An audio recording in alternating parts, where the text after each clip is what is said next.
ناظرین، میں ہوں آپ کا میزبان جان علی جان اور آپ دیکھ رہے ہیں پروگرام رائے ہدایت۔ ناظرین، ہمیشہ کی طرح میری کوشش رہی ہے کہ میں اپنے پروگرام میں ایک نیا ٹاپک لے کے آپ کی خدمت میں حاضر ہوں۔ اس سے پہلے میں دعا کو ہوں کہ جہاں جہاں ہمیں دیکھا جا رہا ہے، جہاں جہاں ہمیں سنا جا رہا ہے، ہمارے سامعین کو اللہ پاک ڈھیروں خوشیاں نصیب فرمائے اور اپنے نیک مقاصد میں کامیابی سے نوازے۔ تو ہمیشہ کی طرح آج کے بھی جو ہمارے عظیم مذہبی سکالر ہیں حافظ محمد ندیم نقشبندی صاحب، وہ ہمارے ساتھ موجود ہیں۔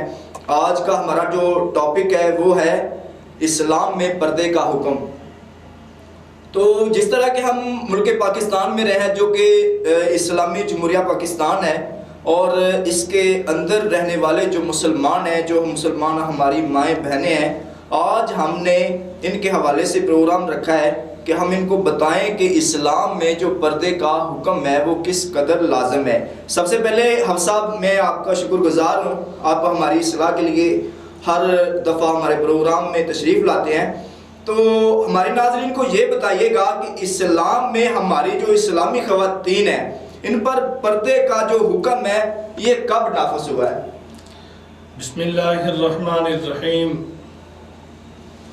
اللہم صلی علی سیدنا و مولانا محمد کما تحب و ترضی۔ میں مشکور ہوں حلہ نیوز کی پوری ٹیم کا، جنہوں نے اس پروگرام میں خوبصورت ٹاپک کے ساتھ مجھے انوائٹ کیا۔ رہا مسئلہ سوال کا، اسلام میں پردے کا حکم کب نافذ ہوا؟ دیکھیں، نبی صلی اللہ علیہ وسلم کے ظاہری مقدس دور میں سیدنا فاروق اعظم رضی اللہ تعالی عنہ نے کریم آقا صلی اللہ علیہ وسلم کی خدمت میں آ کے عرض کی، یا رسول اللہ، جو یہ عورتیں کھلے عام پھرتی ہیں نا، ان کا ایسے پھرنا مجھے پسند نہیں، تو آقا اس کے بارے میں رہنمائی فرمائیے۔ تو نبی صلی اللہ علیہ وسلم نے اللہ کی طرف سے وحی کا انتظار کیا۔ ابھی تھوڑا ہی وقت گزرا تھا کہ جناب جبریل امین علیہ السلام قرآن کی ایک آیت لے کر تشریف لائے۔ اب وہ قرآن کی آیت یہاں کوٹ کر دوں، بسم اللہ الرحمن الرحیم، یا ایھا النبی کل ازواجک و بناتک و نساء المؤمنین۔ اے نبی صلی اللہ علیہ وسلم، اپنی ازواج، اپنی بیٹیاں اور اسلامی تمام تر خواتین کو پردے کا حکم دے دیں۔ تو اسلام میں ایک یہ پردہ رحمت بن کر قرآن میں اترا، اور سیدنا فاروق اعظم کے ساتھ خداوند کریم نے خوب موافقت فرمائی کہ حکم قرآن اہل ایمان عورتوں کے لیے پردے کا حکم ٹھہرا۔ آپ سب، جہاں آپ نے پردے کی اہمیت کے بارے سے ماشاءاللہ قرآن و سنت کی روشنی میں رہ کر ہماری اصلاح کی ہے، بالکل اسی طرح ہمارے ناظرین کو یہ بھی بتائیں کہ بے پردگی کے جو نقصانات ہیں وہ کیا ہوتے ہیں؟ بڑا اہم کوسچن ہے یہ بھی۔ بے پردگی کے نقصانات میں سے سب سے پہلی بات یہ ہے کہ بے پرد رہنا، اسلامی مذہبی اسلام میں رہ کر بے پرد رہنا، یہ اسلام میں رہنے والی عورتوں کا شعار نہیں ہے۔ جو اسلامی خواتین ہیں، مائیں، بہنیں، بیٹیاں، انہیں چاہیے کہ وہ پردے میں رہیں۔ وہ پردے میں رہیں گی تو محفوظ رہیں گی، جیسے قرآن نے آگے بیان کیا، ذَلِكَ أَدْنَىٰ أَن يُعْرَفْنَ فَلَا يُؤْذَيْنَ۔ یہ چادر اوڑے رکھیں تاکہ یہ پہچانی جائیں اور انہیں ستایا نہ جائے۔ جب پردے میں رہیں گی محفوظ رہیں گی، بے پرد ہوں گی تو ان کا جو تحفظ ہے وہ پامال ہوگا۔ جب ان کا تحفظ پامال ہوگا تو سب سے پہلے ایک تو قرآن کا حکم یہ پیچھے چھوڑیں گی، اس کے بعد یہ کبیرہ گناہ کی مرتکب ہوں گی۔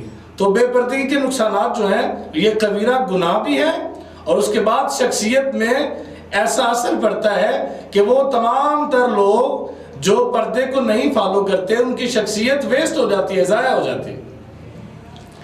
ناظرین، پروگرام ہمارا چلتا رہے گا، آج کا ہمارا بہت ہی یونیک ٹاپک ہے جس پہ آج ہم نے پردے کے حوالے سے گفتگو کرنی ہے. تو ملتے ہیں ایک بریک کے بعد, ہمارے ساتھ رہیے گا.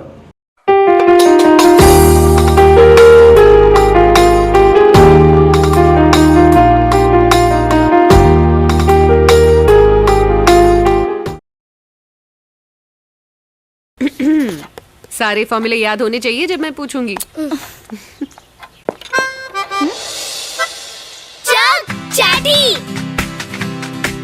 لیٹس گو چیٹی. فارمولے یاد رکھنے کا نیا اسٹائل.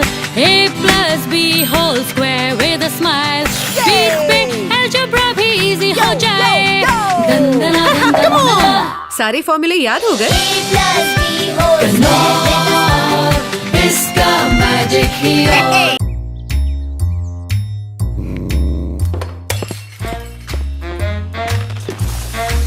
یہ انسان بہت بے وفا ہے. پہلے صفی اسکول سے آتا اور لنچ باکس کا مال بھائی کے ساتھ شیئرنگ از کیئرنگ کر جاتا. کبھی سینڈوچ, کبھی کباب رول, اور امی کو دکھاتا خالی لنچ باکس. ہوشیار. پھر بس زندگی برباد ہو گئی. صفی آتا ہے اور نو لفٹ, لنچ باکس بھی خالی. جب سے امی نے کنور نوڈلز اس کو لنچ میں دینا شروع کیا ہے, سب بدل گیا. مانا بہت یمی ہے اور پیٹ فل ہو جاتا ہے, مگر یہ تو ناانصافی ہے کہ اکیلے اکیلے ٹفن چٹ کر دیا جائے. افسوس کا مقام ہے.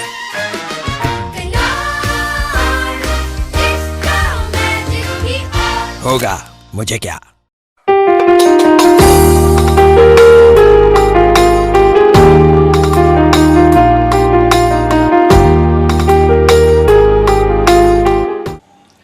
ویلکم بیک ناظرین. جنہوں نے ہمارے چینل کو ابھی ابھی جوائن کیا ہے ان کو ہم اپنے چینل پہ خوش آمدید کہتے ہیں, ویلکم کرتے ہیں.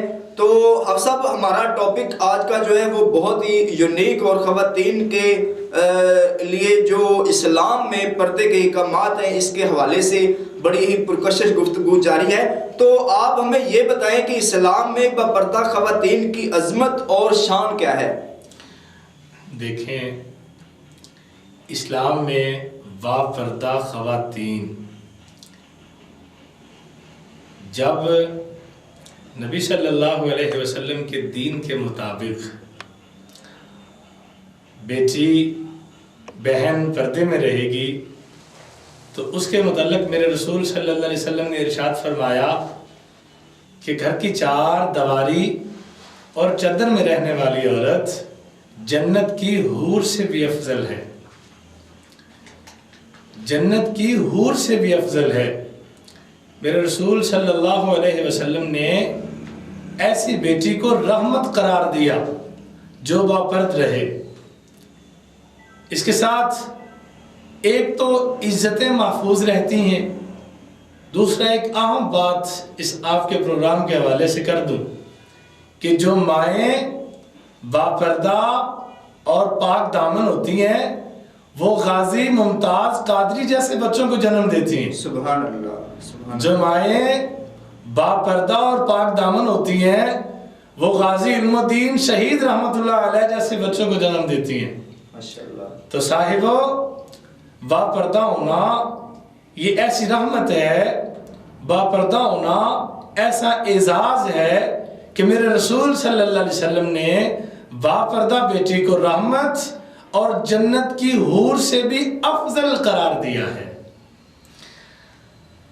ناظرین, اسلام بہت ہی آسان اور بہت ہی عظیم مذہب ہے جس کے اندر ہر اسلامی جو ہماری مائیں بہنیں ہیں ان کے لیے ان کے حقوق کے متعلق تمام جو قوانین ہیں, جو شرائط ہے, وہ بالکل جو ہے بہترین ہے.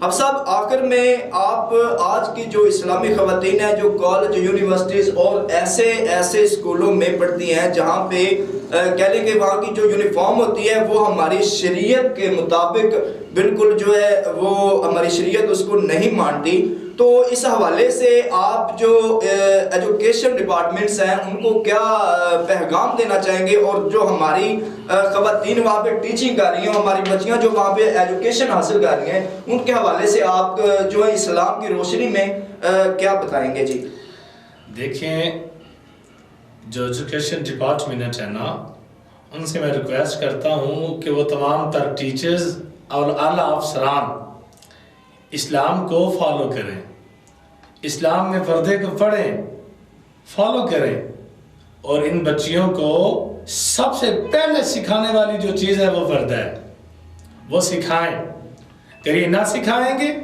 تو اللہ کی بارگاہ میں مجرم اور گناہگار ہوں گے۔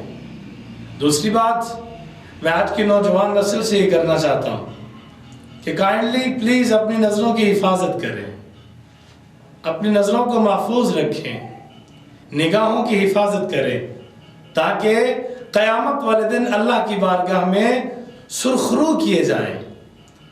تو یہ جو ایجوکیشن ڈپارٹمنٹ ہے ان کے یونیفارم کے حوالے سے جو آپ نے سوال کیا، اس کے جواب میں یہ عرض کر دوں کہ اگر کسی نے بھی ایسی یونیفارم رائج کی جس میں شریعت کی خلاف ورزی ہے تو وہ اللہ کی بارگاہ میں گناہگار اور مجرم ہے۔ لہٰذا نبی صلی اللہ علیہ وسلم کے دین، حضور کی شریعت، آقا کریم کی تعلیمات کو ملحوظ خاطر رکھیں اور پھر ان تمام تر چیزوں کو ڈیسائیڈ کریں تاکہ اللہ بھی راضی ہو اور اللہ کا رسول بھی راضی ہو۔ ناظرین، ہمارا اصلاحی پروگرام ہوتا ہے رائے ہدایت، اور اس پہ ہم مختلف موضوعات پہ بات کرتے ہیں، اور ہمارے ساتھ ہمارے عظیم مذہبی اسکالر حافظ محمد ندیم نقشبندی صاحب جو ہیں وہ ہمارے ساتھ موجود ہوتے ہیں۔ ہمارا مقصد جو ہے وہ کسی کی دل آزاری کرنا ہرگز نہیں ہے، ہمارا مقصد ہے اپنے اسلامی بھائیوں کے اندر، اپنی بہنوں کے اندر اسلام کے دائرے میں رہتے ہوئے ان کی اصلاح کرنا، اور دوسرے نمبر پہ ہمارا کسی ادارے کے اوپر تنقید کرنا یا اس کی پگڑی اچھالنا بھی ہمارا ہرگز مقصد نہیں ہے۔ ہمارا ایجنڈا جو ہے وہ بالکل ایک صاف اور شفاف ہے۔ ہم چاہتے ہیں کہ ہم جس ملک میں رہتے ہیں اس ملک میں رہ کر ہم جو اپنی زندگی ہے اس کو بھی اس اسلامی طریقے سے جو ہے وہ گزارے جس طرح ہمارے نبی کریم صلی اللہ علیہ وسلم نے ہمیں زندگی گزارنے کا جو ہے وہ ایک درس دیا ہے۔ اس حوالے سے آج کا ہمارا پروگرام تھا، امید ہے آپ کو بہت اچھا لگا ہوگا۔ اگر آپ کو بہت اچھا لگا ہے تو آپ ہمارے چینل کو سبسکرائب کریں، شیئر کریں، اور ہماری اصلاح کے لیے کمنٹ باکس میں جائیں اور ہمیں مزید بتائیں کہ ہمیں کس کس ٹاپک پہ جو ہے وہ پروگرام کرنے کی ضرورت ہے، اور انشاءاللہ ملیں گے ایک نئے ٹاپک کے ساتھ اور نئے مہمان کے ساتھ۔ اس وقت تک کے لیے مجھے اور میری پوری ٹیم کو اجازت دیجیے۔ اللہ حافظ۔